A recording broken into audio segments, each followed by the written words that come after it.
Sayyidina Malik bin Dinar radiallahu ta'ala anhu, he narrates the waqia of the alim of Bani Israel. There was a scholar of Bani Israel. He was delivering a talk. He was delivering a lecture publicly in front of people on a stage on a high elevated place. And his son came out and he looked at a girl and he did a ishara. He hinted at a girl. And the father, who was a scholar, he was an alim of Bani Israel, he said to his son, "Oh son, be patient, do sabr." The moment he said that, he fell to the ground and his bones broke.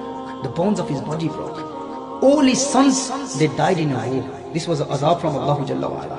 Allah Jalla wa Ala sent a wahi to the Prophet of that time, and he said, "Tell this person that he is being punished. That is that the most you can do to express your anger to your son for my sake? Is that the most you can do? That you only said that to him, 'Oh son, do sabr. Oh son, be patient.'"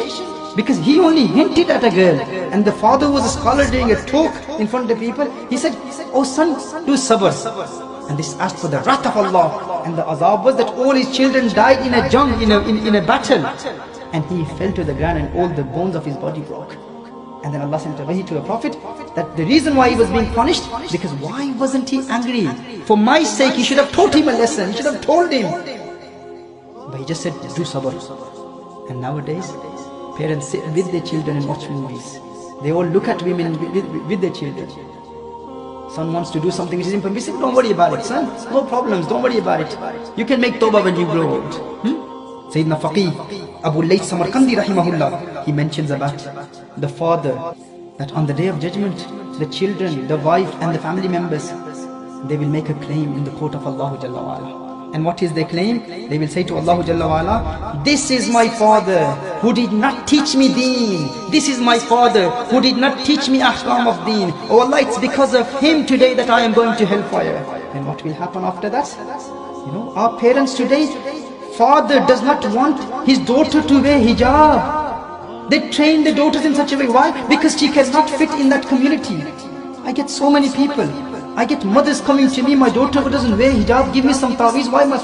My husband doesn't want her to wear hijab. Why? He wants her to fit in that community, to suit that community, because he feels that he will be distanced from the community, he will be isolated from the community. This is the situation that we are in. This is for those parents. On the day of judgment, the children will say, "Oh Allah, he is the one who oppressed us. Oh Allah, he is the one who took the deen away from us. He is the one who did not teach us deen." And what will happen? Faqih Abu Layth Samarkandi rahmatullahi ta'ala says, this person will have mountains of good deeds. He will be a very pious person. He will not be a simple person. And the mountains of good deeds will be placed on the scale, and he will be taken to the scale. His relatives will come, his children will come, his wife will come. They will take the good deeds. You didn't teach us deen, you will take your good deeds. You didn't teach us ahkam of deen, you will take your good deeds. And then he says, gradually all his good deeds will be taken, and he will be left with no good deeds at all. And do you know what will happen then?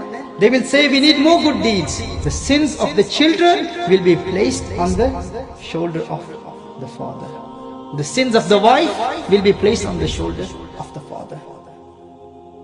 Then what will happen after that? Then, this is a very strong jumlah, very strong statement. The angels, they will observe this, and then the father will say, "Oh children, now I have on my shoulder the sins that I committed for your pleasure. I'm only left with that. You wanted the best car, you wanted the best property. I used to commit haram, I used to earn haram only to please you. Now I am left with all the sins that I committed for you only." He will be a pious person. He will do everything else. He will be a pious person. He will be a ibadat guzar person. But he did not teach his children, and only haram that he committed was for the sake of his children. And then the angel will say, "What an unfortunate person. What an unfortunate person. What a deprived person that he was so pious, but his awlad destroyed him today. He's going to hellfire because of his children."